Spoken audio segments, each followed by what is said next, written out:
Hello and welcome to Witch Hunt Victim Stories. I'm Josh Hutchinson, and today I'm going to talk about John Procter. You know him and love him from the Crucible, but the John Procter you'll learn about today is not quite the John Procter you know from Arthur Miller's writing, which is highly dramatized and does not stick to the historical narrative, but still makes for great play and movie for evoking the emotions of the witch crisis.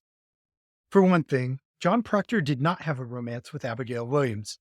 If Arthur Miller wanted to insert an illicit relationship into his play, he could easily have chosen John Procter's own servant, Mary Warren, who was about 20, rather than Abigail Williams, who in reality was 11 years old. However, a relationship with the minister's niece was certainly a dramatic move for the play and the movie. The real John Procter was, going by accounts of his speech and behavior in the surviving documents, a stern man, but forgiving. As we'll discuss, he may have administered severe corporal punishment to Mary Warren. On the other hand, John Procter was eloquent, intelligent, and purposeful in his letters from prison to powerful men in the colony. He also forgave Giles Corey for possibly setting fire to one of his properties and stealing his wood. Born in England in about 1632, John later immigrated to Massachusetts with his parents, John and Martha, who settled in Ipswich. In 1650, the elder John Procter served on a trial jury at a court which ordered John Bradstreet whipped for lying. The court records do not give any details on the nature of those lies, but we do know Bradstreet was soon talking about encounters with the supernatural. He was later arrested for suspicion of witchcraft in 1652, but found guilty only of lying that he had read in a magic book, and that he had heard a voice asking him what work he had for it. Now, our John Procter, the second one, married Martha White and Lady Martha Jackson in about 1652. Then he married a second time in 1662, this time to Elizabeth Thorndike. Between his first two wives, John had 5 kids. In 1666, John rented a farm from Emmanuel Downing, a brother-in-law of John Winthrop. This farm was in Salem Farms, and John Procter would reside here with his family until his arrest for witchcraft in 1692. This Downing farm was outside the Salem Village parish line, and the Proctors attended worship services in Salem town, even after the village was granted its own parish status in 1672.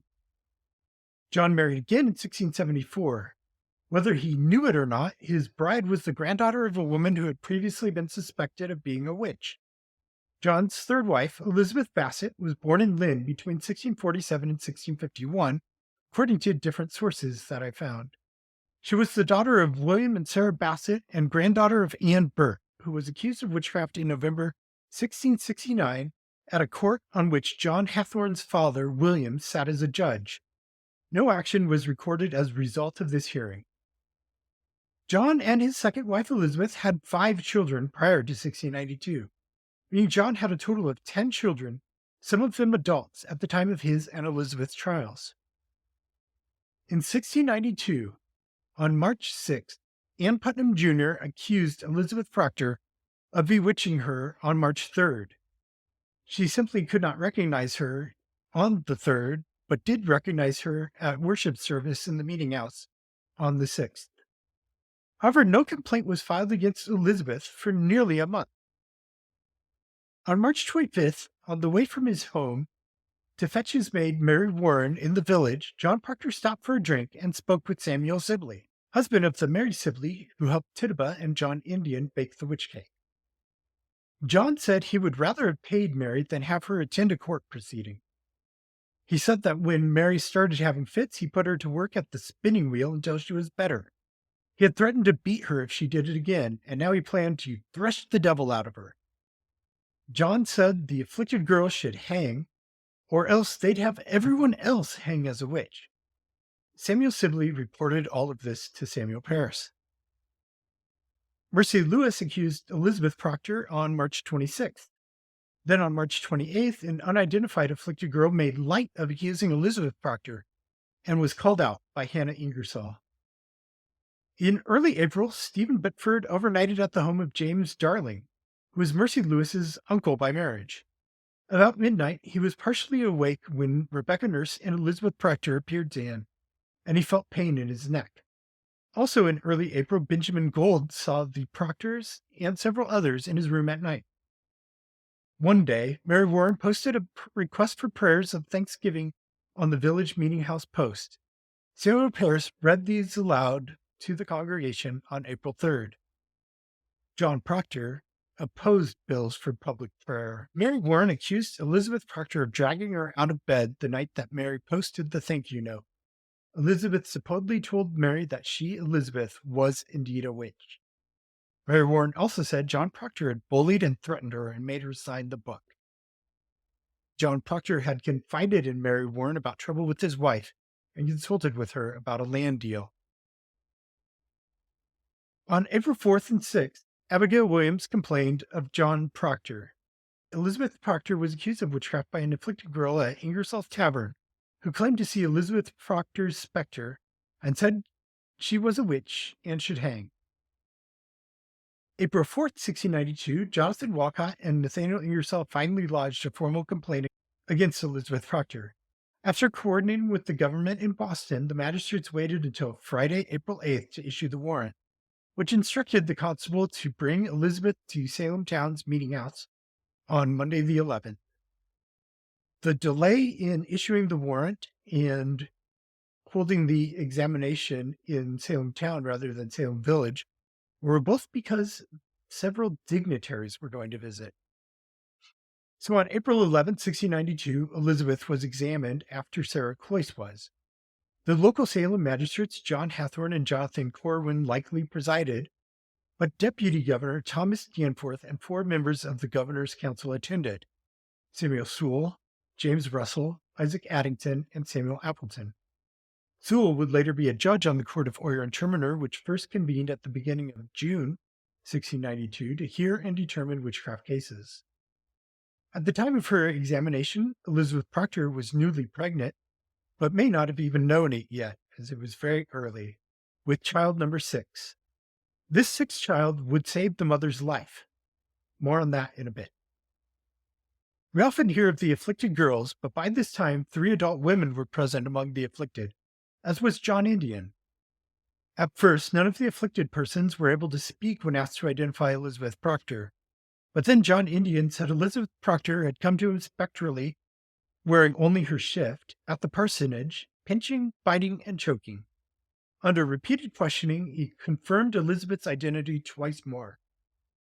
John Procter, who was in the audience, told everyone he would beat the devil out of John Indian. Soon the girls began to recover and chimed in on Elizabeth's guilt. Abigail Williams and Ann Putnam Jr. tried to strike Elizabeth, but Abigail's fist magically unclenched midair. When her fingers brushed at Procter's hood, she screamed that her fingers were burned.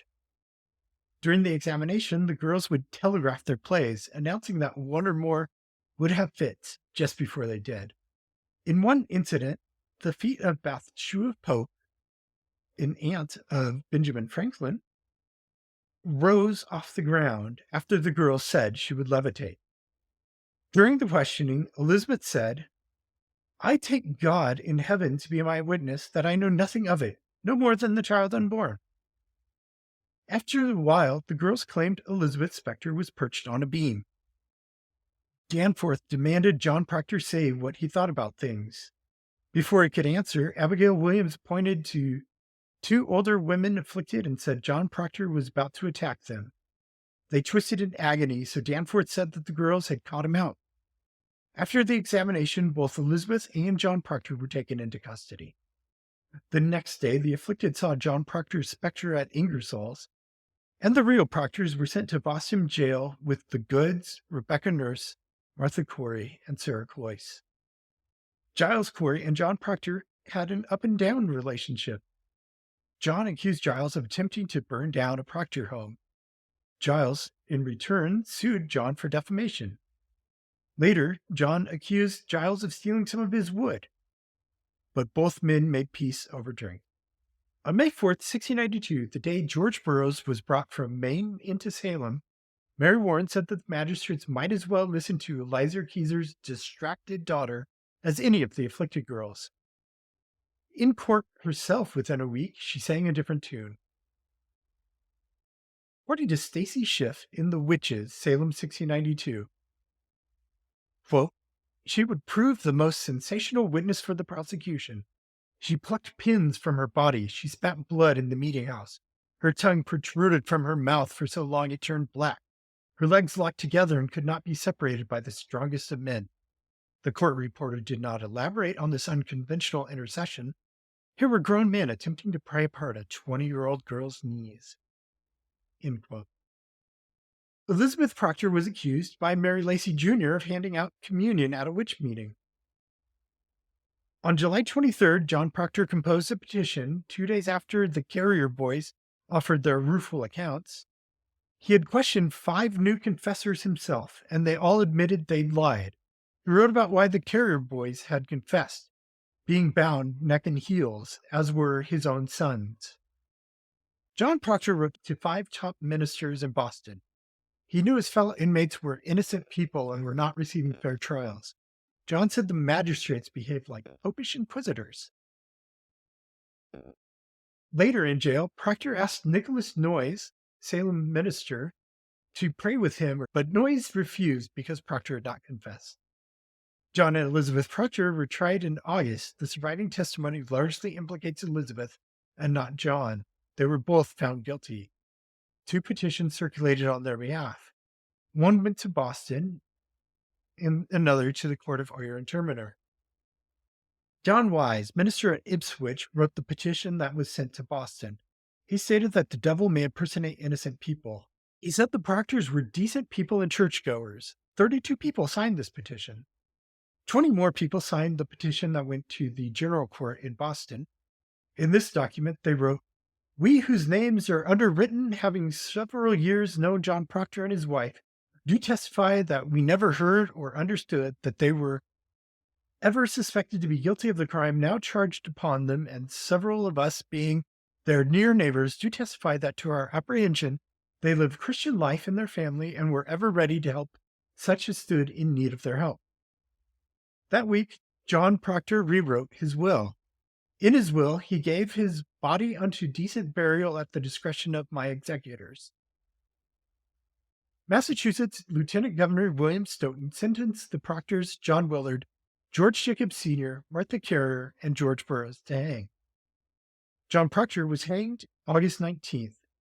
Stoughton had granted Elizabeth a stay due to her pregnancy, which would have been about 4 months along at the time. John Procter behaved with great dignity at the hanging, according to the report we get from Robert Califf, and he and John Willard forgave everyone who acted against them in the witch hunt, moving onlookers to tears.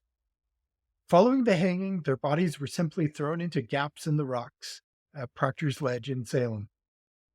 But tradition says John Procter was reburied on his property.